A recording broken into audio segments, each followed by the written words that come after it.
초등은 0.9%에 불과한데 아무래도 좀 학부모들께서는 불안감이 더 우선하지 않나 싶습니다. 그렇습니다. 아직까지 뭐 이게 감소 추세는 있지만은 여전히 학부모들 불안감을 갖고 있기 때문에 저조한 편인데 사실 3월 첫째 주보다는 이번 주가 훨씬 한 4배 정도 이렇게 늘어난 상태입니다. 첫째 주는 신청하고도 참여 안 한 학부모들이 많았거든요.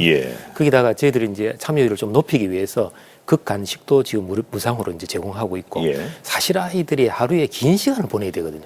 보통 때는 한 서너 시간 돌봄을 받았지만 지금 아침 9시부터 5시까지 연장해가 7시까지 하면 10시간이나 있어야 되는 아이들도 있다 보니까 예전 같은 경우에는 오후 2시 이후에 이제 돌봄 교실이 운영이 됐는데 말이죠. 그래서 저희들이 프로그램 운영에도 굉장히 신경을 많이 쓰고 있습니다. 왜냐하면 아이들이 지치지 않도록 뭐 교과 관련 놀이, 심 또는 뭐 문화예술 쪽, 요즘 게임 이렇게 해서 다양한 프로그램을 준비하고는 있는데 아무래도 길다 보니까 아이들이 힘들어하지 않을까 이런 생각을 가지고 있고 다만 그래도 지금 나왔듯이 집에서 굉장히 돌보기 어려운 집에서는 맡겨주시면은 그래도 아직까지는 그 안에서도 거리두기도 하고 있고 그 다음에 마스크도 지급하고 하루에 2번씩 그 체온도 재고 이래서 아무래도 뭐 안전한 돌봄은 유지하고 있습니다. 그래서 일단 보내주시면은 저희들이 최선을 다해서 아이들 돌보도록 하겠습니다. 맞벌이 가정의 어린 아이들도 문제지만은 에너지가 넘치는 중고등학생들 뭐 가만히 있지 않지 않습니까?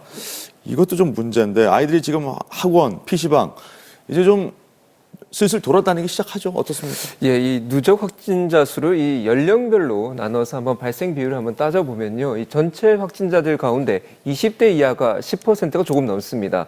이건 아마도 이제 방학으로 학생들이 외부 활동을 자제하고 있는 덕분이고 보시는 대로 개학이나 외부 활동이 자유로워진다면 이를 결정하게 된 것이 가장 큰 배경이 아닐까 싶은데 국장님 일단 1학기 중에 보통 넉 달로 잡으면 되잖아요. 넉 달 중에 지금 한 달이 축소된 상황이란 말이에요. 수업 일수를 줄일 수밖에 없는 상황이고 그렇습니다. 결손이 생길 수밖에 없는 그런 상황이 되어버렸습니다. 그러니까 지금 5주죠. 한 달 조금 넘죠, 사실. 그 중에 이제 3주는 이제 방학 일수를 줄여서 수업 일수를 확보하기로 돼가 있고 이번 이제 2주는 이제 그 재난으로 인한 것이기 때문에 수업 일수를 10일간 감축해주기로 했어. 결국 법적으로 190일을 확보돼야 되는데 결국 12일은 감축돼서 이제 180일로 조정할 수밖에 없었습니다.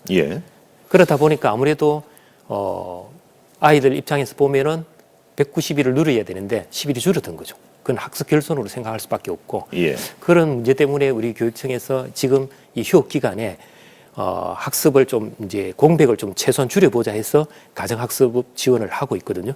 그래서 우리 교육청 홈페이지를 보시면은 유, 초, 중, 고별로 가정학습 지원 코너를 만들었습니다. 그래서 학생들이 들어와서 쉽게 그 시간별로 또는 그렇게 하루 학습 또는 주별 학습 이런 코너를 만들어서 그날 학습을 교과별로 할 수 있도록 다양한 콘텐츠와 지금 연결을 시켜놨습니다.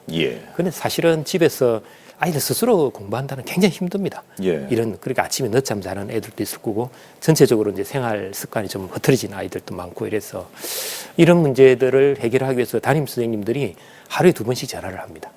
그래서 오늘 학습은 제대로 했는지, 그다음 학습 결과물도 또 받거든요. 받고 그다음에 또 특히 뭐 건강 상태는 어떤지 이런 것도 지금 챙겨보고 있긴 있는데 다음 주부터는 저희들이 조금 더 적극적으로 하려고 하고 있습니다. 앞에 3주가 어떻게 보면 좀 일방향 학습을 했다면은 다음 주 2주간은 쌍방향으로 해서 아이들을 시간별로 같이 체킹을 해가면서 생활 습관도 이제 정상화로 이제 개학을 이제 할 수밖에 없으니까 생활 습관도 좀 제자리로 좀 돌려놓고 그 다음에 학습을 계속 이렇게 결손 상태에 두면 안 되니까 다음 학습을 위한 준비 차원에서 지금 지원을 하고 있으니까 이런 학습도 체계적으로 좀 하도록 이제 쌍방향으로 그래 하려고 하고 있고 지금 이번 주 어제하고 오늘하고 선생님들이 이 온라인 학습을 이렇게 해본 적이 별로 없거든요. 대학은 그래도 이제 온라인 재택 수업을 한 적도 있지만은 우리 중고등학교에서는 온라인 재택 수업을 한 적이 없습니다. 그러다 보니까 이런 데 대한 어떤 전문성이 좀 부족하거든요. 그래서 어제부터 지금 선생님들이 그 열풍이 불다시피 온라인 학습 준비를 하고 있습니다. 만약에 4월 6일 이후에 교육부에서도 발표를 했거든요. 또 이런 상황이 만약 가시지 않으면은 고등학교를 온라인 재택 수업으로 갈 수도 있다고 그랬거든요. 그러니까 이제 휴업은 아니고 개학은 하되 온라인 수업 체제로 전환하자. 그러니까 결국은 선생님이 이런 역량을 키울 수밖에 없다는 거죠. 예. 그래서 우리 교육청에서도 한 37억을 이거는 긴급히 학교에 다 지원을 했습니다. 지원해서 온라인 수업에 필요한 이런 기구나 기자재 같은 걸 구입할 수 있도록 이런 준비를 해두고 있습니다. 알겠습니다. 그런데 이 문제는 아무래도 입시가 이제 코앞에 있는 이제 수험생에게 있습니다. 뭐 고입이나 수능 같은 이 각종 시험들도 이제 수년이 되다 보니까 이 진도 다 나가고 이 복습만 하고 있는 재수생들에게 일방적으로 유리한 상황이 되고 있다고 이제 불만이거든요. 학생들 교사의 목소리도 잠시 들어보고 감염병 관리를 잘해왔던 이제 학원들 이제 슬슬 이제 문을 열 준비를 하고 있습니다. 부산 시내 이 학원과 교습소가 이제 8천 곳이 넘는데요. 예. 목욕탕이나 PC방 또 이제 사람들이 많이 모이는 공중시설이라는 점은 다를 바가 없는데 이 학교가 문을 닫는다고 학원까지 아무런 대가 없이 희생하라는 건 문제라는 지적입니다. 학원 측의 입장 한번 들어보시죠. 학원들이 통계에 잡히는 수입은 뭐 80%로 줄었다는데 부산은 입니다. 이제 경영에 어려움을 겪는 이런 학원들, 영사학원들이 고용유지 지원금을 신청해서 일정 부분 보전을 받는 걸로 알고 있는데 국장님 이게 실효성이 없다고 얘기하고 있거든요. 뭐 어떤 문제가 있는 겁니까? 어제도 학원 총연합회 대표들하고 만났습니다. 이제 아까 말씀하신 대로 다음 주 혹시 개원할 이런 조짐이 보이거든요. 그래서 이 학원이라는 어떤 그 집단이 사실은 한 학교 학생만 오는 게 아니고 여러 학교 학생들이 오기 때문에 예. 여기서 집단 어떤 감염자가 나타나면은 많은 학교로 이제 전파될 가능성이 높거든요. 그래서 위험하다는 거죠. 예. 그런데 학원의 어떤 경영 악화 이런 거는 저희들도 알고 있습니다. 그래서 부산시와 또 교육부에 적극적으로 저희들이 요구한 게 뭐냐면은 학원은 그런 또 특수성이 있기 때문에 뭔가 좀 실질적인 대책이 필요하다. 소상공인에 준하는 대책에 반드시 포함시켜 달라는 말씀 드렸는데 아까 방금 그 리포트에도 나왔지만은 역시 뭐 대출 정도 이런 거 그 대출도 또 실제 해보면 또 어렵다 하더라고요. 예. 그래서 저희들 바람은 뭐냐면은 적어도 학원 경영이 굉장히 어렵고 생계까지 지금 위협을 받는 이런 입장인데 그러면 실질적인 지원이 있어야 된다는 거죠. 그래서 피해 보상 차원의 어떤 그런 지원이 있지 않는 한 학원가에서 다음 주에 과연 휴원에 동참할지. 그래서 일단은 교육부에서도 공문이 왔는데 그 내용 자체가 그 계약 연기 기간에 같이 휴원을 해야 된다라고 되어 있기 때문에 예. 오늘쯤 저희들이 한번 공문을 발송했었습니다. 해가지고 역시 계약 2주간 학원도 반드시 휴원해야 된다. 그리고 다음 주에 우리 또 교육청 행정력을 동원해서 그렇게 지도 점검할 수밖에 없는 그런 입장입니다. 예. 뭐 학원을 또 안 보내고 집에 데리고 있는 학부모 입장에서는 뭐 이 위생 안전 부분에는 확실하게 신경을 쓸 수는 있지만 우리 아이만 좀 뒤처지는 거 그래서 더 이 사교육 양극화 이 부분이 또 본격화되지 않을까 이런 걱정도 있어요.